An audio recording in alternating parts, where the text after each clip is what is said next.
it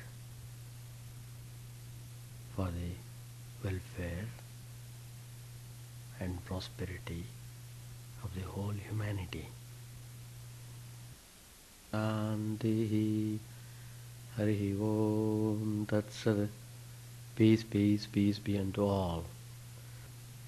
Om Stapakaya Dharmasya Sarvadharmaswarupine Stapakaya Dharmasya Sarvadharmaswarupine Avatara Varishtaya Ramakrishna Te Namah.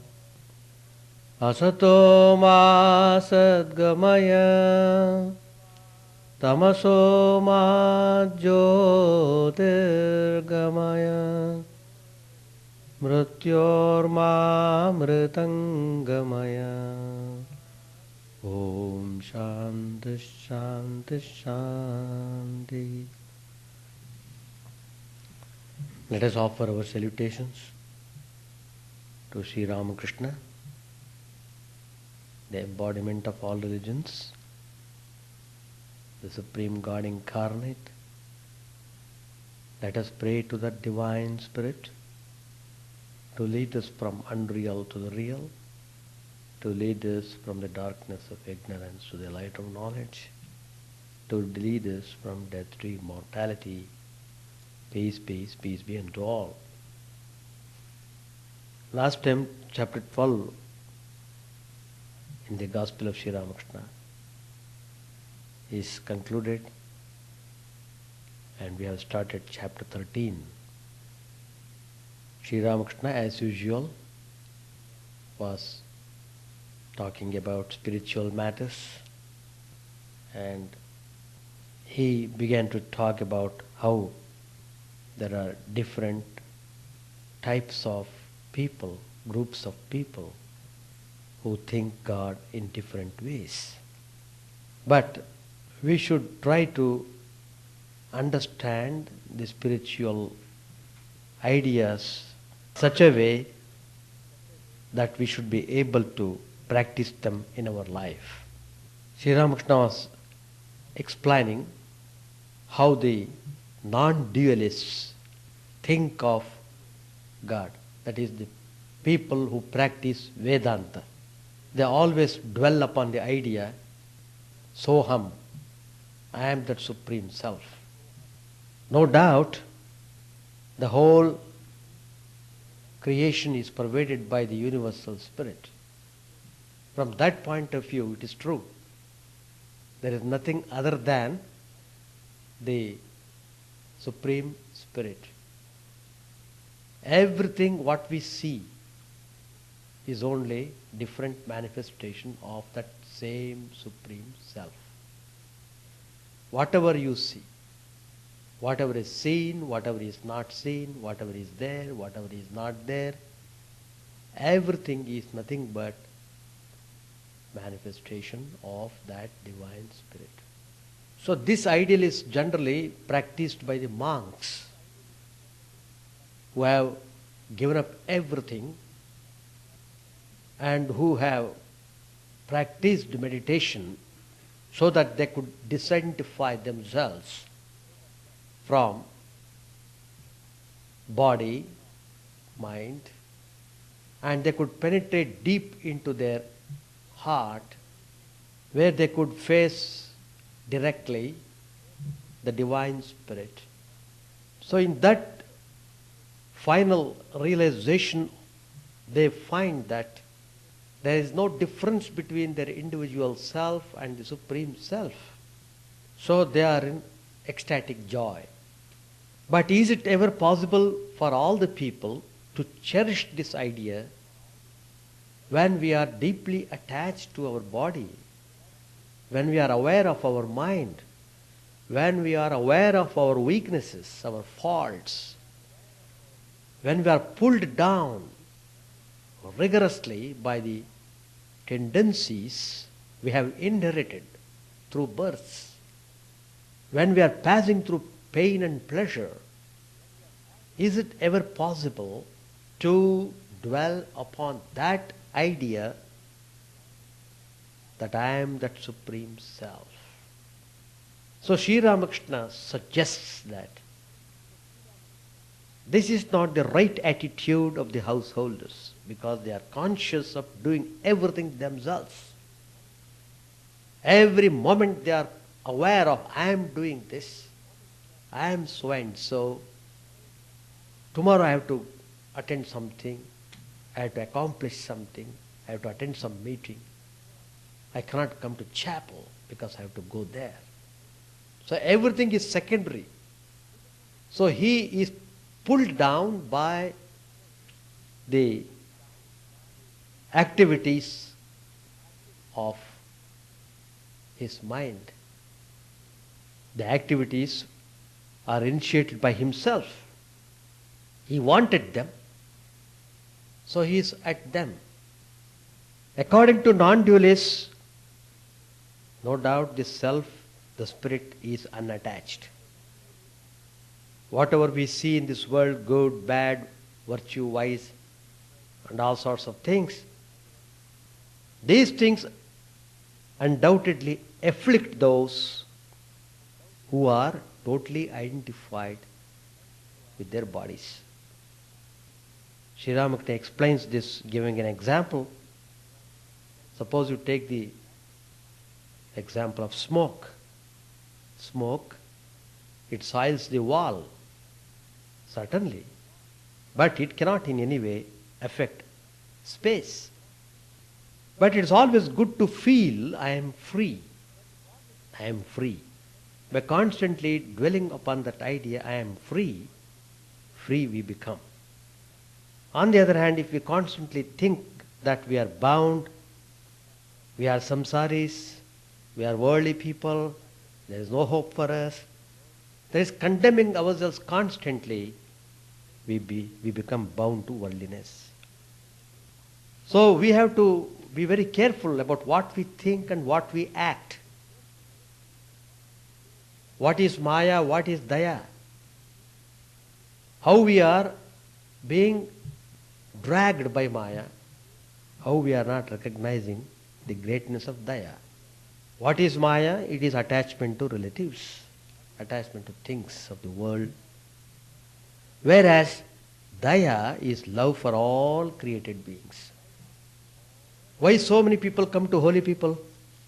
If there is one wonderful spiritual holy man, thousands of people come.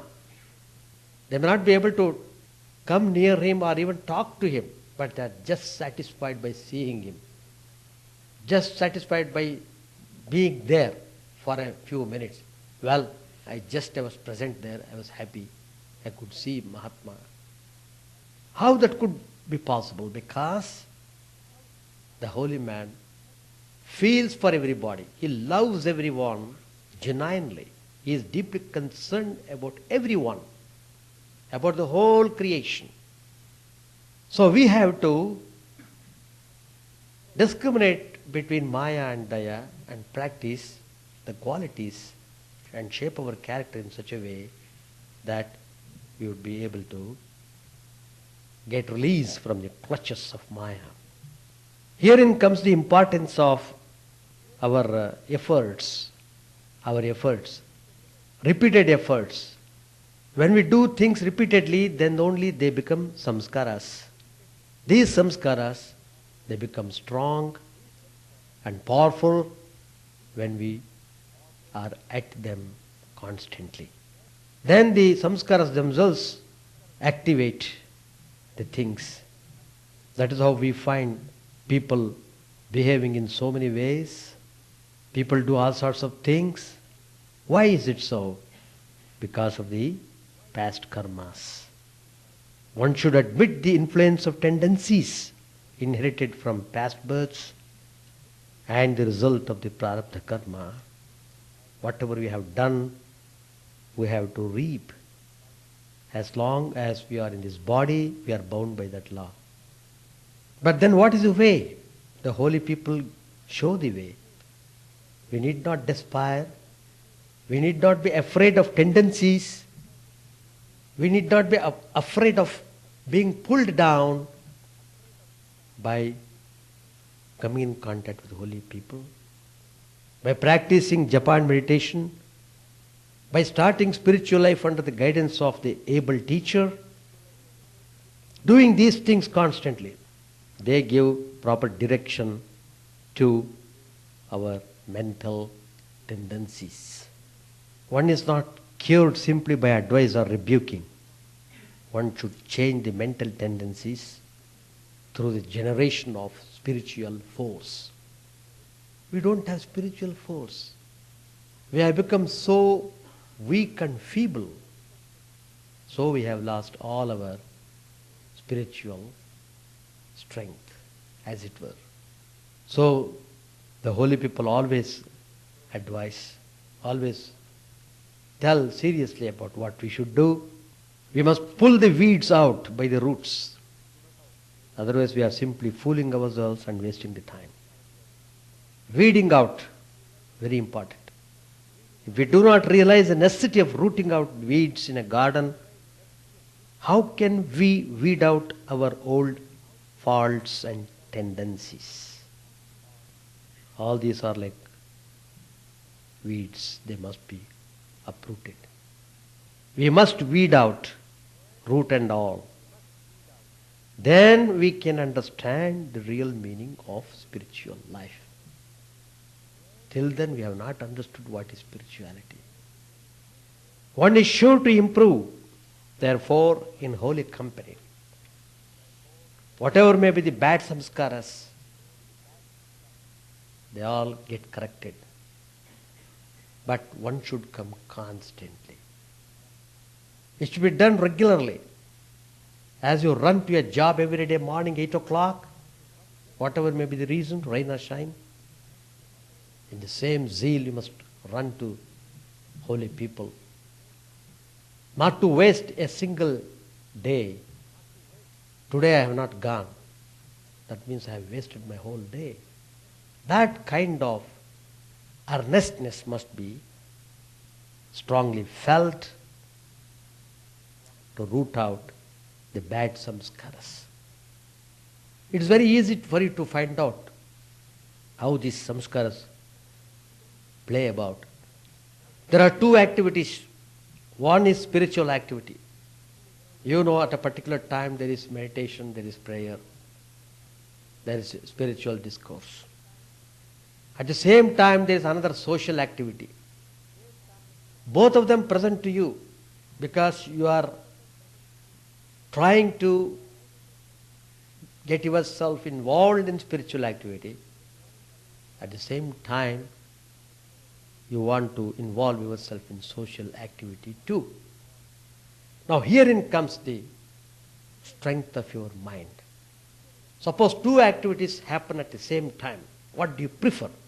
Do you prefer to go to the temple and sit for meditation and hear the spiritual talk?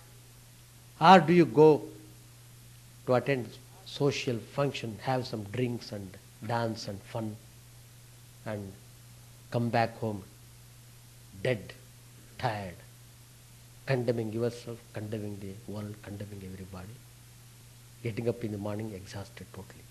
But each one has to judge oneself. There are people who say, oh, it is true that there is spiritual activity here, but you must attend the social activity too. That means finally they go to social activity. They would rather prefer to be absent for the spiritual activity. It doesn't matter for them. But it matters really for them if they absent themselves in social activity. That only shows how the worldly tendencies are so powerful, so pulling.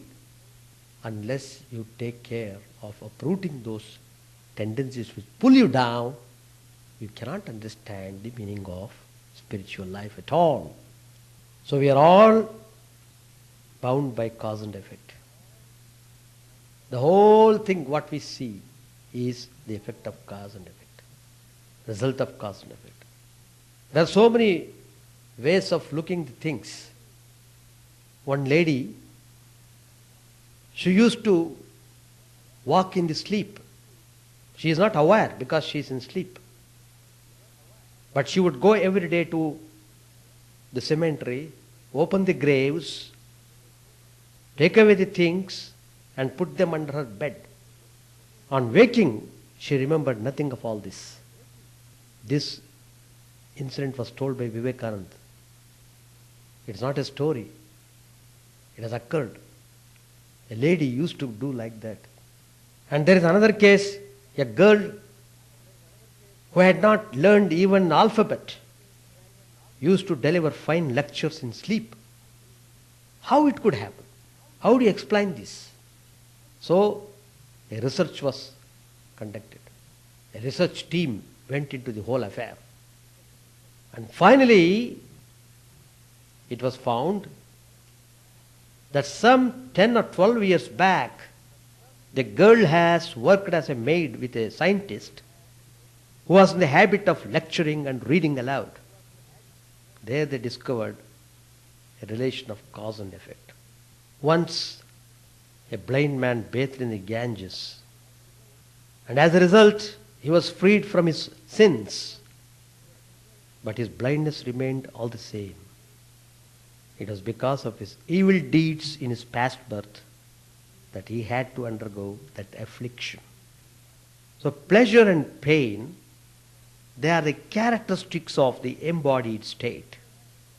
As long as we are under the influence of pleasure and pain, it is doubly proved that we are fully in embodied state. It is fully proved that spirituality has not started for us.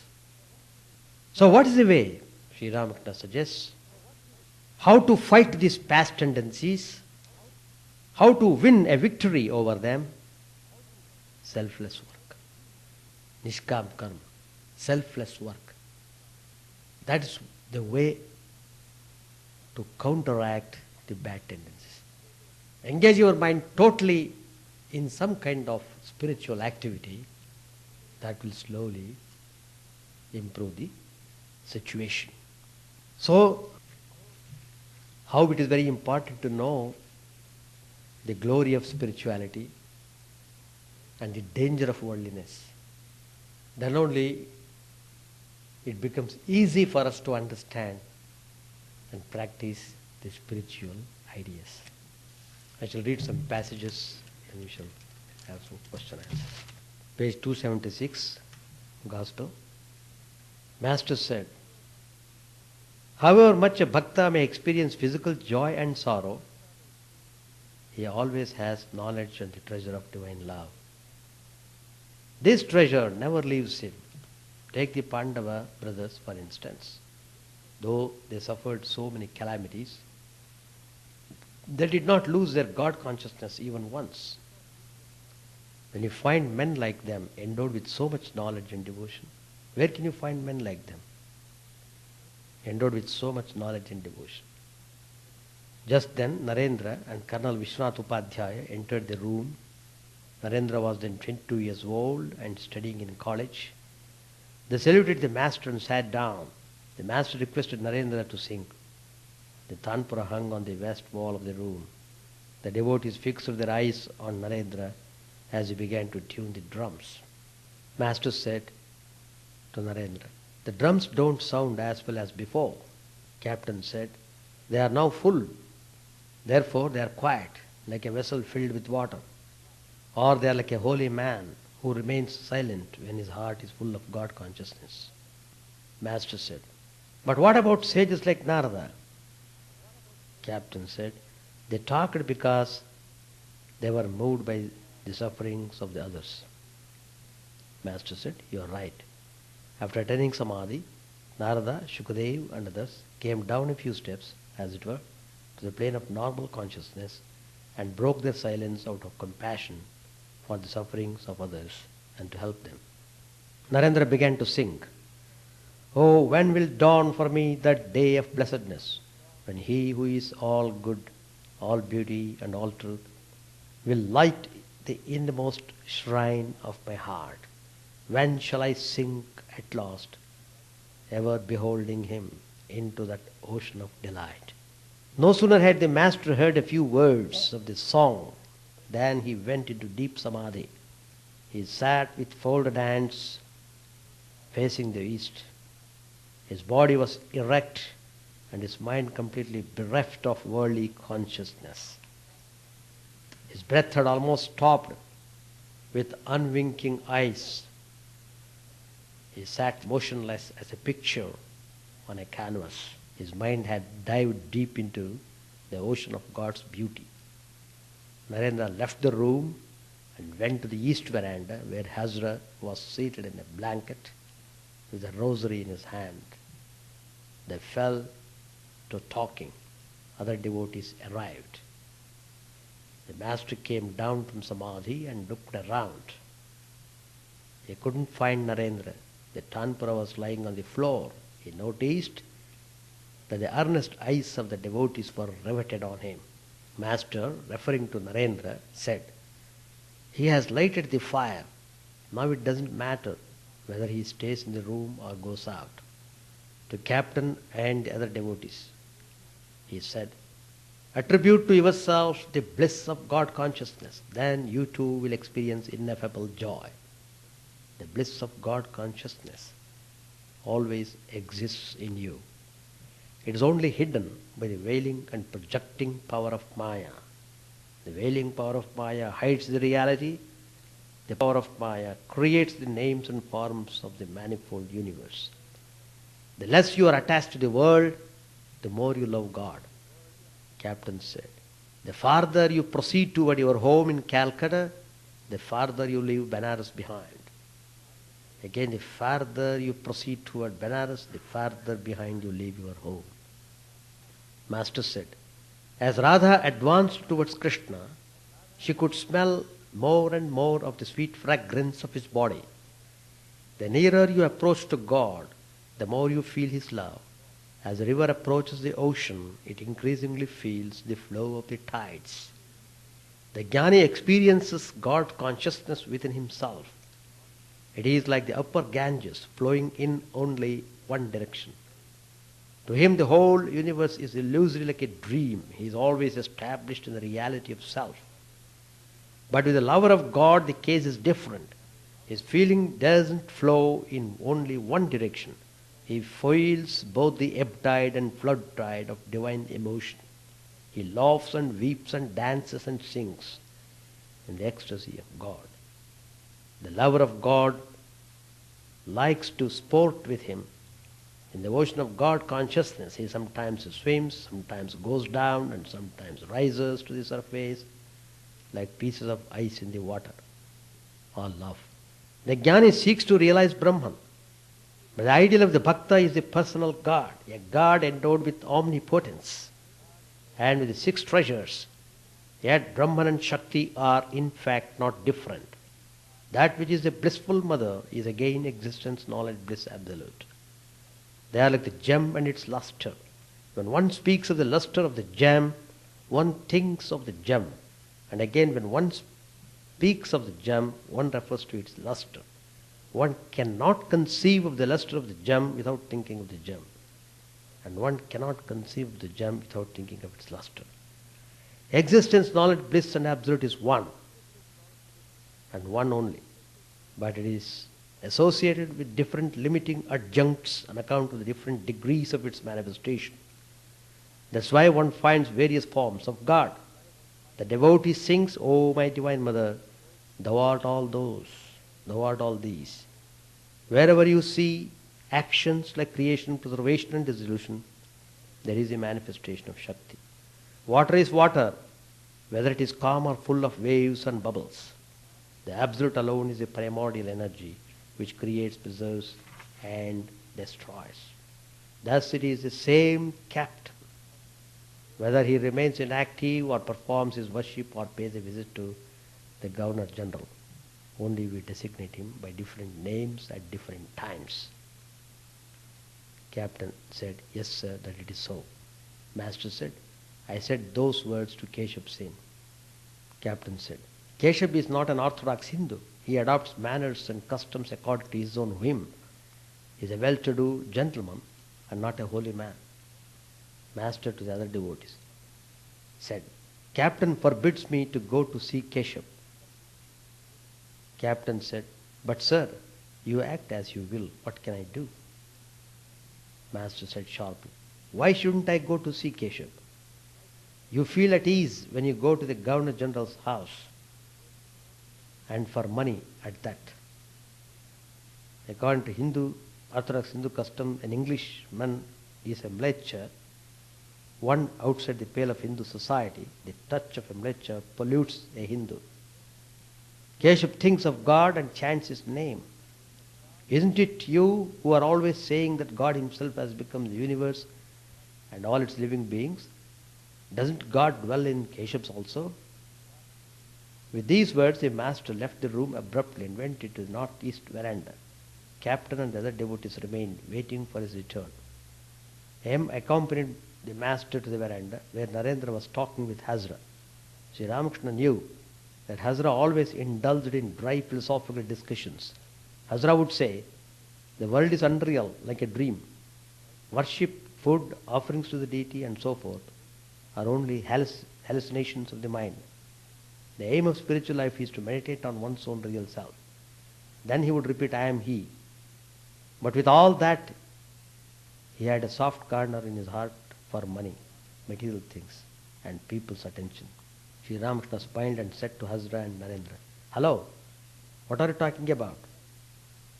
Narendra said smilingly, oh, we are discussing a great many things. They are rather too deep for others. Master said with a smile, but pure knowledge and pure love are one and the same thing. Both lead the aspirants to the same goal. The path of love is much the easier. Narendra quoted a song, O mother, make me mad with thy love. What need have I of knowledge or reason? Narendra said to M that he had been reading a book by Hamilton, who wrote, a learned ignorance is the end of philosophy and the beginning of religion. Master asked M, what does it mean? Narendra explained the sentence in Bengali. The master beamed with joy and said in English, thank you, thank you. Everyone laughed at the charming way he said these words. They knew that his English vocabulary consisted of only half a dozen words. I shall stop here. Any topic for discussion? Anything to ask? No. If you hold on to the world as very important, then you are always in danger. So, we have to, if we keep on doing spiritual practices such as japa, repeating divine name, meditating on the divine form, concentrating on His glory, by doing such activities, you are giving proper direction to the mind. Even though on account of past samskaras certain things do happen, you develop a strength so that you will not be disturbed by them, and you take them coolly and act upon what is the right thing to be done.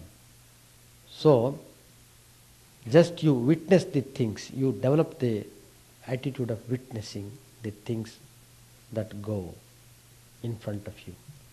But if you have that attitude of witnessing the things, that will minimize the bad effect of the samskaras, if at all there be. And it's because of our constant thinking and doing things, people come accordingly, and we have to carry on our life in that fashion. So instead of asking why it has happened, let us try to take positive steps. Let me do these things in the way how these things should be done. Concentrate on doing the things properly. By that way you will be creating good samskaras. So these good samskaras become strong enough to resist the bad tendencies. We can't get out of it, that's true. As long as we are bound by this body, as long as we are having attachment to our relations, our things, as long as there is attachment, there is no other way. We have to learn through suffering. We have to learn through attachment, detachment. Attachment brings misery. That's the truth. Misery.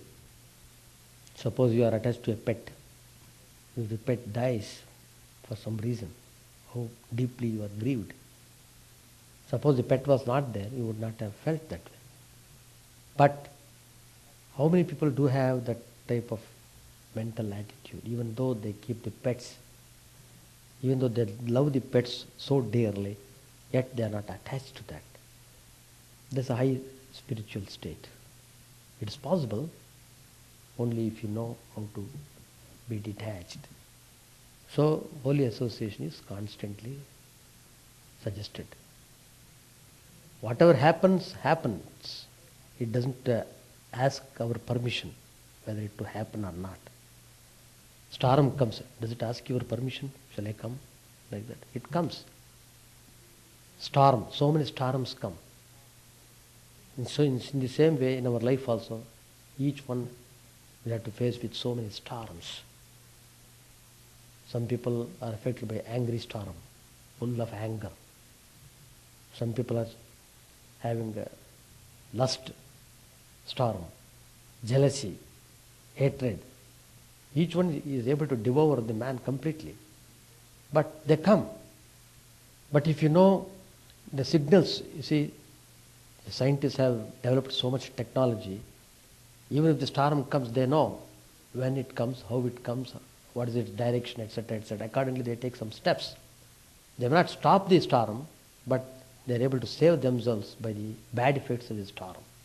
In the same way, if you know spiritual ideas, if you come in contact with holy people, these ideas, spiritual ideas, will help you when you are attacked by these storms of lust, anger, hatred, jealousy, etc. If you concentrate upon the spiritual ideas, upon the spiritual life as such, then you will be able to get rid of the bad effects of those storms. Even though the storm is there, you will not be affected by them. In every life we build up our samskaras. You must not forget that. Every life we build up our samskaras. So build up good samskaras as much as you can. Forcefully. You must do it forcefully. Otherwise, as I said earlier, oh, I have to go to that social activity. That's also important. Once you talk that way, that means you are feeble, you are weak-minded. You are not able to say firmly, no, I will not go to that social activity. I will be here. Spiritual activity is more important for me than the social, than drinking and dancing there. Yeah. Anything that helps you to keep your mind on high level. Reading scriptures. Suppose you are able to read them in your home. You are creating that holy company in your home itself. Or you come to the chapel, you sit in the chapel. People spend millions of dollars to construct the chapel, and they don't have time to come and sit there even 2 minutes. So, that's why I told you, you must do it forcefully, willingly. Use all your strength, because it all depends upon how the opposite tendencies are strong in you. Accordingly, you must deal with them. If the bad tendencies are so strong, you must take strong steps to eliminate them.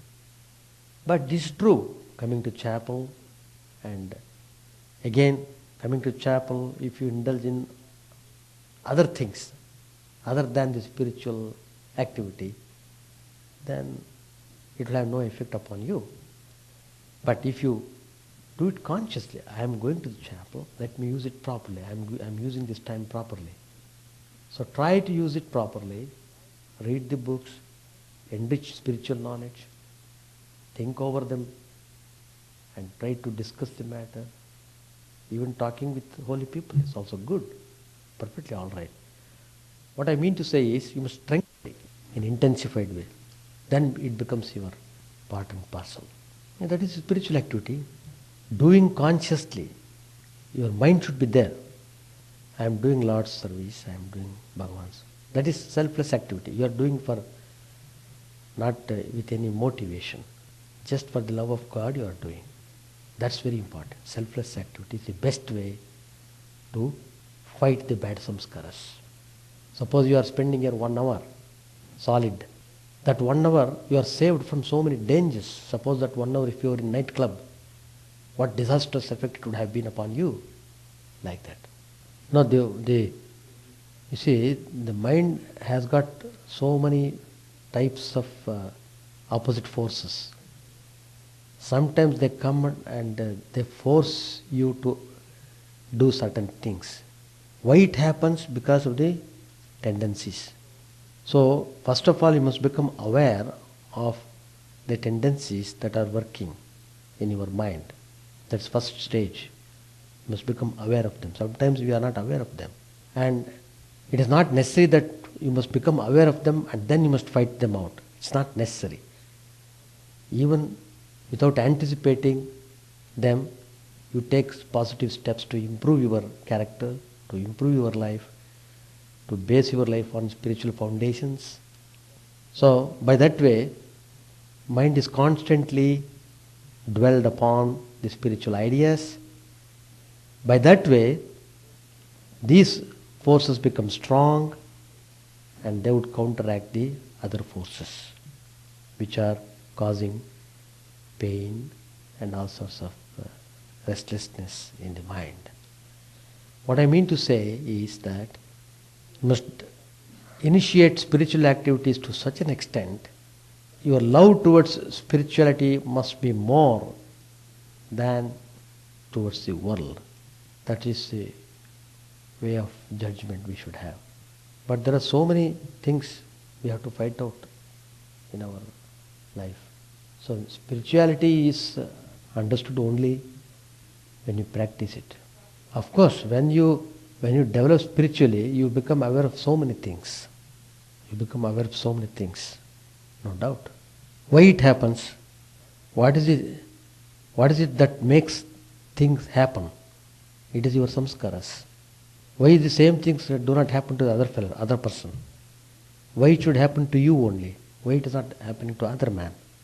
Now I am telling you, just you have to analyze that. So things happen because of our own actions. That point we have to admit. Just as Sri Ramakrishna said, the blind boy went to take bath in the Ganges. No doubt his sins were removed, but the blindness could not be got over because he has to reap that blind effect because of the past misdeeds. So like that, if you analyze, then you are satisfied. So whatever pain and pleasure you are having in this life is because of actions, good and bad. By that way, you are able to blame yourself for whatever things that might have happened, not pointing finger to others. That's the philosophical way of tackling the problems. To that extent, you will be able to maintain your peace. So what is needed is that please note what are the dangers and avoid the dangers. That's one way. Other way is, I know it is dangerous, but still I want to go. I want to have adventurous life. Some people do have that adventure. So once they take the risk, afterwards they can't complain. Oh, why it happened? Why God made like this? Why do you talk about God now? You yourself took that risk and you went, and now because you are in a terrible state, you are just trying to point out to God. That's the thing. It's all right, you have adventures, take risk and go, doesn't matter. Risk means you may have failure, you may have success. But if you have failure, don't get depressed.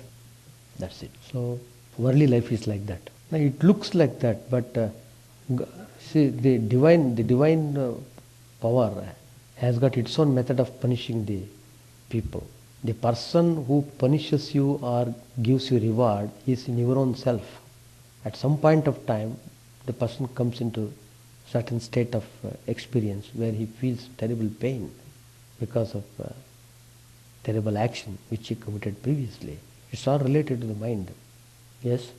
Now one thing is, if you know there is a risk, you have to judge yourself whether you want that risk or not to, or you don't want that risk. Now karma, that's what the karma, some tendencies, they force you to do certain things. But if you have good samskaras, they will try to control. No. Even though I strongly feel to go, I don't want to go. So that means your good samskaras must become strong enough to counteract the bad samskaras. The bad ones, there is no need to experience the bad ones because you see so many things in so many ways. It is not necessary that I should once have a drink and then feel the effect of the drink. If you know how many people are affected by drinking too much.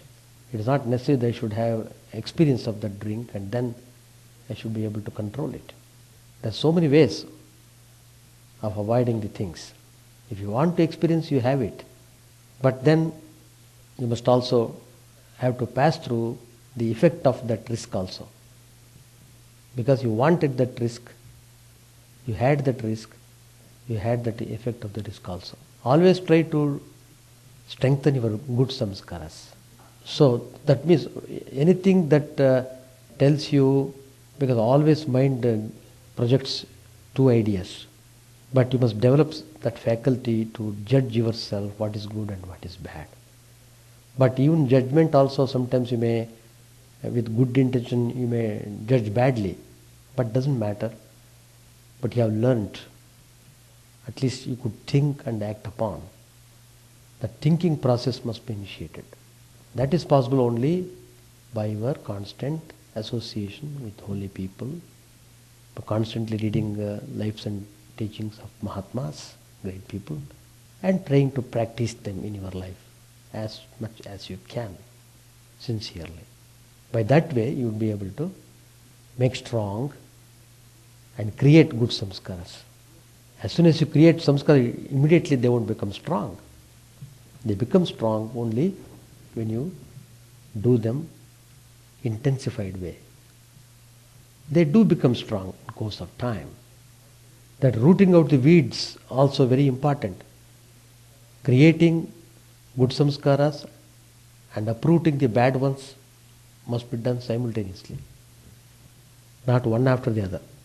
Everything must be done to have the rich harvest of spiritual experience. The point is, but we can't satisfy other people's aspirations. I have to satisfy myself. That's the first important point I should note. Why should there be conflicts unless we allow them in our mind? The world expects of me certain things to be done. It is true. World expects you much more than, even if you are able to spend whole day, whole night, world wants it. But what about yourself? What is the reward you get out of that? Does it give you peace? Does it give you spiritual knowledge? Probably you may get more money, that's all. But after all, where does it lead? Where does it lead? So you have to put full stop yourself. That depends upon what you prefer in your life. If I want this spirituality, it must become first priority for me. Nothing else. So that must be strong enough to counteract the conflicts. People talk so many things because everybody sees the things according to one's own desires and expectations. The company wants production to go 1,000-fold. So he puts pressure in a different way. In the house lady wants certain things to be done in her home, so she puts pressure in certain way. So it will be like that. There will be always pressures, so many things, forces acting upon. But I have to judge myself, what I want, how much I want, where should I stop. Those things are to be settled by myself. How much I have to earn the money. There is no end for earning the money, no end. So people, particularly the doctors, they say, oh, even when they are attending the spiritual activity, even when they are attending the spiritual function, suddenly if the beep comes, they go away. It's not that the service attitude made them to go like that, to engage themselves in selfless activity. No, it is because they get a lot of money. If they go at the odd hour, they get 4 times what they used to get ordinarily. So money is the attracting force there. So here, the attracting force is spirituality, the attracting force is God Himself. But this attraction is invisible. It's not visible to us, so we are not really attracted. But that is how the conflicts arise because of our delusion, because of Maya, what we say. So, we have to, however difficult it must be, however difficult it might be, we must get out of them. We must get out of them. That's the meaning of renunciation. Otherwise, why should people renounce at all? That means mind should not get attached to any things of the world.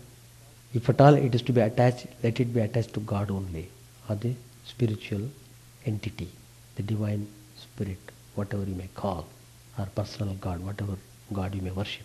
Let the mind sit there. So I do everything for the sake of God. That attitude must become more and more strong. And once you have that idea that I am doing things for the sake of God, it naturally follows you have to practice certain disciplines, certain principles in life, even though people may rebel against you. You have to face them, everything. Just whatever it is. Truth is truth. Yeah, truth is like that. But who is to judge that? Well, the point is, who is to judge? Everyone is judged for himself.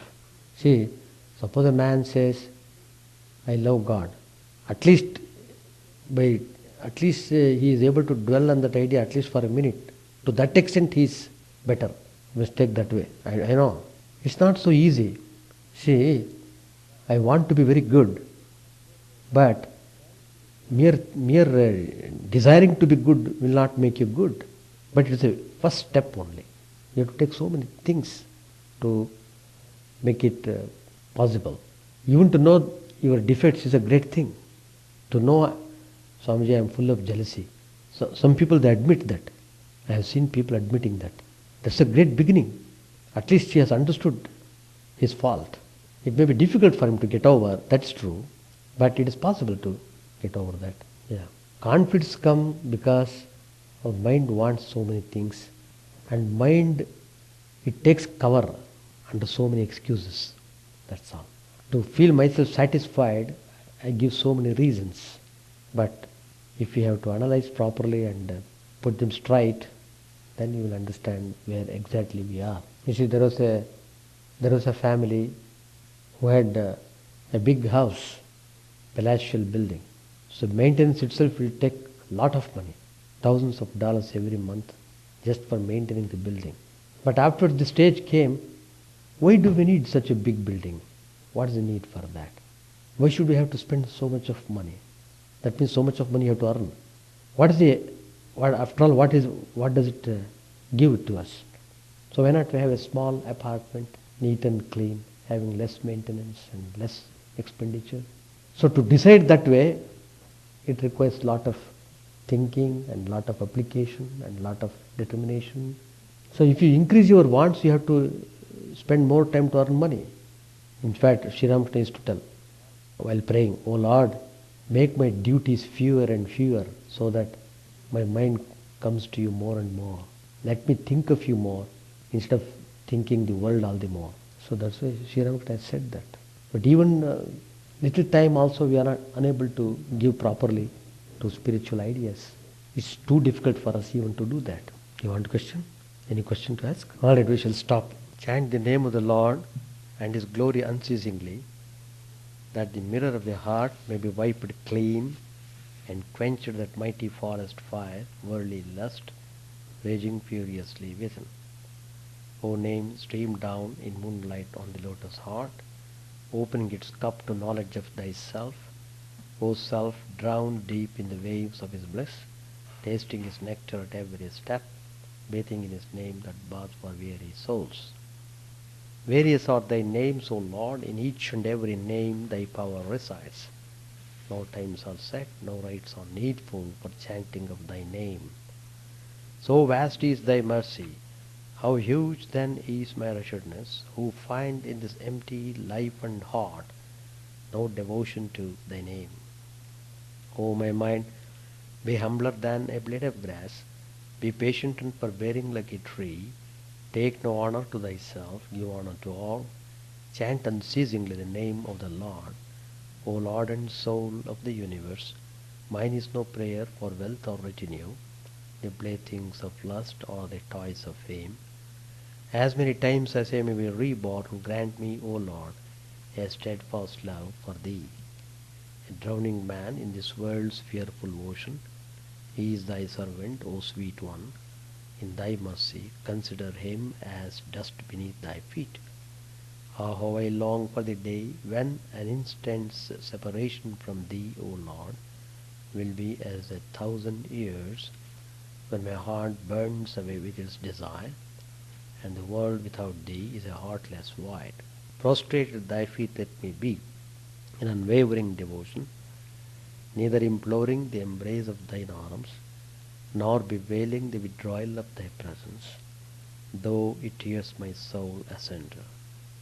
O thou who stealest the hearts of thy devotees, do with me what thou wilt, for thou art my heart's beloved, thou and thou alone. O Lord, lead us from the unreal to the real, lead us from darkness to light, lead us from death to immortality. May all be free from dangers, may all realize what is good, may all be actuated by noble thoughts, may all rejoice everywhere. May all be happy, may all be free from disease, may all realize what is good, may none be subject to misery.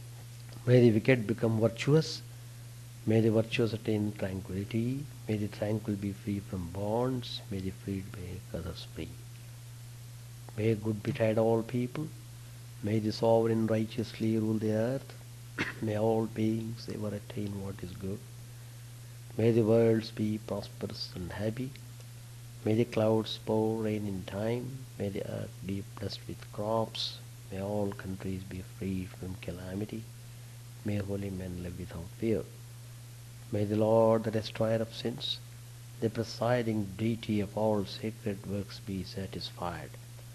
For he being pleased, the whole universe becomes pleased, he being satisfied, the whole universe feels satisfied.